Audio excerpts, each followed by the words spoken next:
Today on Behind the Scenes. Well, this could be my job. Welcome to Fantasy Lights. The madman at the lake.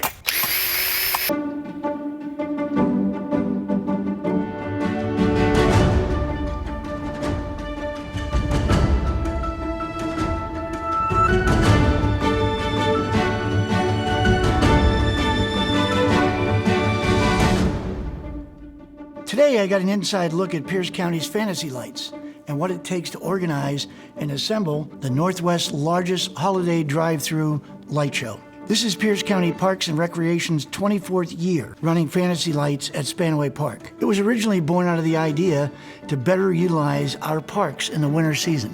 While helping the crews for the day, I was amazed to learn some stats which prove just how large this display really is. Over 300 light displays are set up along a 2-mile-long drive. Almost 200,000 people come to enjoy it each year. It will take the crews 4 weeks just to light, assemble, and hang all of the displays. One of the things that goes through your mind as you see thousands upon thousands of lights being set up is, man, that's going to take a lot of electricity. But it was great to learn that they are doing their best to convert all of the old incandescent bulbs to LEDs. In fact, they've already converted 80% to LED and are aiming to be at 100% in 2020, cutting power usage to a fraction of what it used to take. The Parks Department partners with Bates Technical College, Clover Park Technical College, and Rogers High School, and they build the metal frame designs which all of the lights are hung on. During the day, it's hard to imagine looking at all the metal frames that this actually turns into a festive park filled with elaborate designs that glow in every color and feature all of our favorite Christmas characters, animals, and toys. I was excited to be invited back for a walkthrough while they conducted the final light tests. I thought, why not bring the grandkids? So sit back, enjoy the lights, and my annual reading of 'Twas the Night Before Christmas. 'Twas the night before Christmas, when all through the house, not a creature was stirring, not even a mouse. The stockings were hung by the chimney with care, in hopes that St. Nicholas soon would be there. The children were nestled all snug in their beds, while visions of sugar plums danced in their heads, and Mama in her kerchief and I in my cap had just settled down for a long winter's nap. When out on the lawn there arose such a clatter, I sprang from the bed to see what was the matter. Away to the window I flew like a flash, tore open the shutters, and threw up the sash.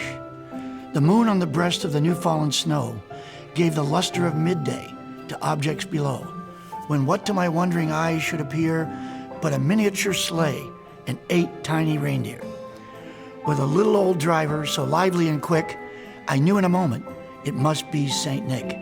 More rapid than eagles his coursers they came, and he whistled and shouted and called them by name.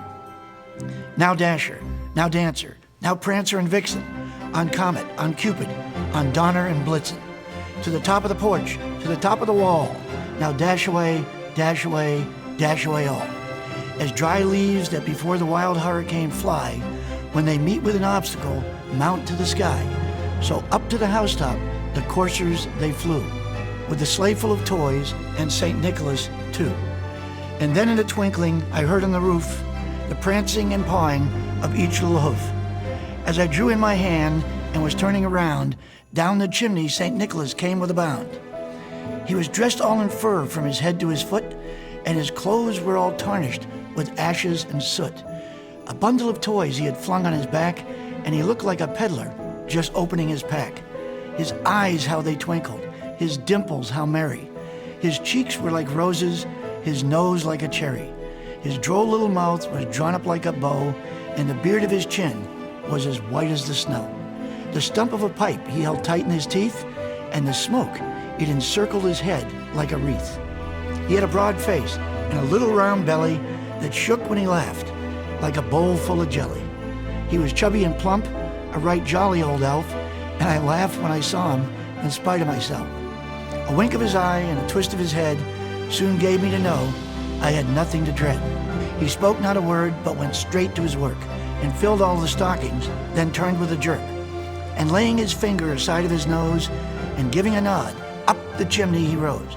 He sprang to his sleigh, to his team gave a whistle, and away they all flew like the down of a thistle. But I heard him exclaim, ere he drove out of sight, "Merry Christmas to all, and to all a good night."